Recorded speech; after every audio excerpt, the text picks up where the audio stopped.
Hey, beautiful humans. This is Emma, and this is the second chapter of Son of Garcel, because I had such a great time doing the last one.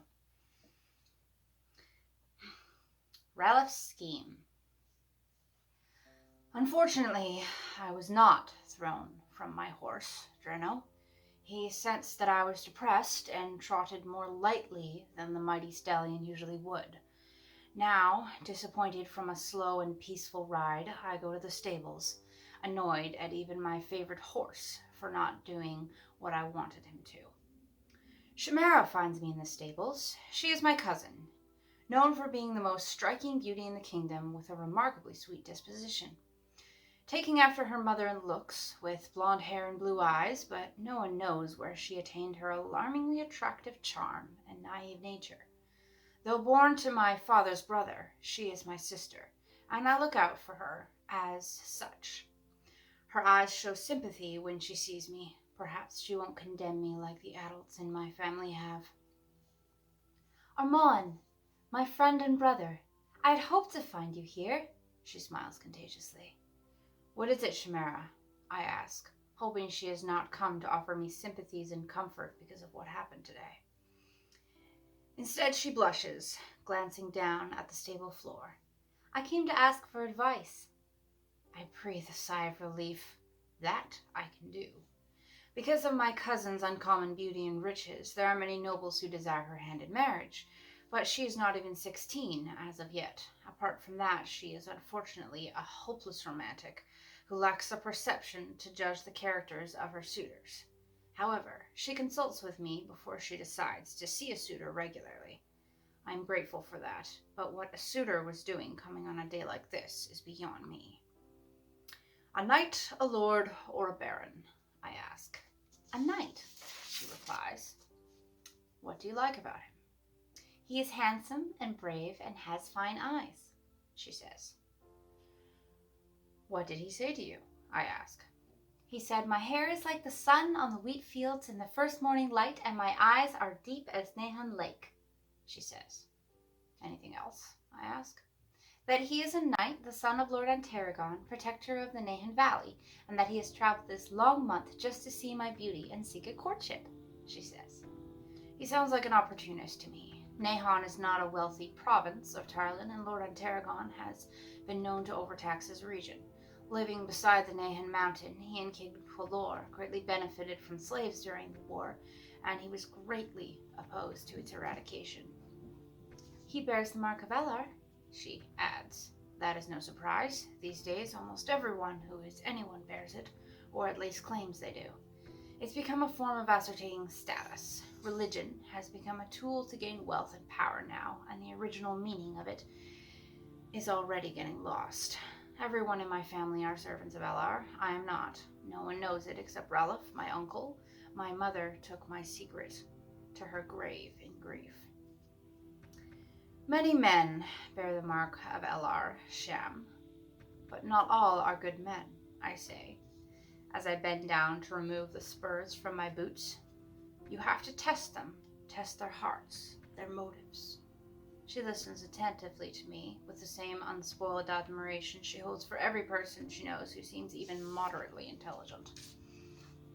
I know of this knight you speak of, I say, as we pass the other stalls where many mighty stallions or proud mares lean their heads out to greet us.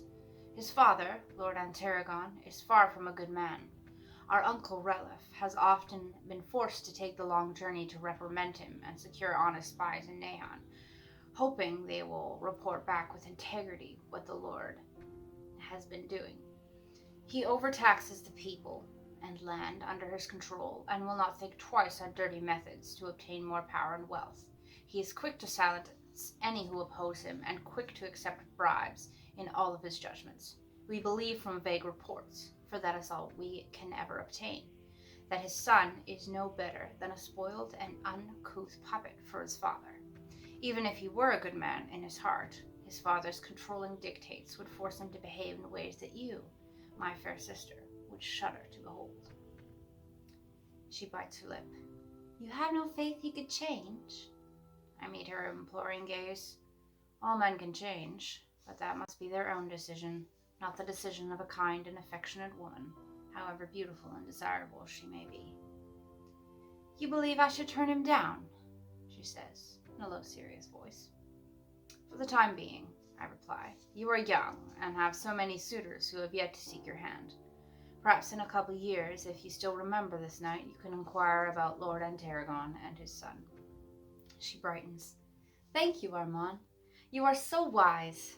With that, she breezes past me out of the stables, no doubt eager to dream of her next suitor.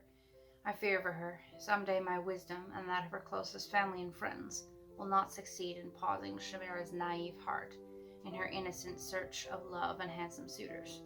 On that day, perhaps, I will pray to Elar. I leave the stable and trudge up the long, narrow staircase of the castle towards the main living area. Halfway up, I take a turn and go directly to my quarters, resisting the desire to associate with my giggling cousins, who I can hear 3 thick stone walls away. Smiling briefly, I continue up the stairs to my door at the far side of the palace. It is difficult to describe the severity of depression that fills someone when they reach the door to a space which used to occupy 2, but now only occupies 1. Despite my attempts to remain solitary, I open the door to see my Uncle Raliph, sitting on my favorite chair, sharpening a small knife with a grinding stone. He grins when he sees my face, falling at the sight of him. Loneliness, however desired, may not be the best medicine, my son, he says, like the old man he is becoming. I duck into the less comfortable chair across from him, keeping my shoulders hunched so as to display my dislike at his presence. Raliph is the closest thing to a father I have ever had, but there is nothing more disconcerting to me than seeing someone who wishes to discuss emotions when I wish to ignore them as much as feasibly possible. Besides, I feel betrayed by his speech in the throne room he made about me earlier today, so I have every intention of driving him out of here as soon as possible. This place is depressing, he says. I glare at him. This is still my quarters. And you aren't king yet, boy, he says. And you never will be. What's your point? I say. He chuckles. I despise it when my attempt to be a jerk appears only petty and amusing. As you clearly do not appreciate visitors today, I will state my business immediately, he says, putting the stone down on a small table beside him. How would you like to get away for a few months? That would be impossible, I say, before I even pause to contemplate the idea. I am not only a prince and a member of the royal family, but I am also the heir to take the throne in 3 years. The nation is deeply interested in all my affairs. Getting away is not a feasible possibility for me. Rational and pessimistic as always. Grief has not affected you in those aspects, we can assume, he smirks. I glare at him. Really, Armand, listen for a moment before you speak, he leans forward. I have arranged a message to Boyan and Taniel of Belorn, asking them to host you for a while. I lean forward to hear his low voice that is suddenly hushed. I have told the lord and lady not to approach you or ask you any questions, as you are mentally unstable, but to lead you to a private room where you will remain until ready to come out. Mentally unstable? I say. Hush, hush, that is your decoy. A young man your height I have hired to play your double, who will stay in Belorn in your place, so none but you and I will know of your actual journey. Now I am interested. Uncle Raliph is a military strategist. If anyone can make me disappear, it is he. Perhaps he only said some of those things in the throne room to put them off my trail. He might still be on my side after all. I have here a message to Garriott, my old captain who lives in Mount Nahon. You are to go to him, and he shall give you guidance for your future kingship. Your decoy will go to Belorn alone and stay there until you are ready to make yourself known again, he says. How will I escape the city? I ask. Really? After all the stories your uncles, aunts, and mother and I have told you, you can think of no way to escape the city of Whitestone undetected. I blush.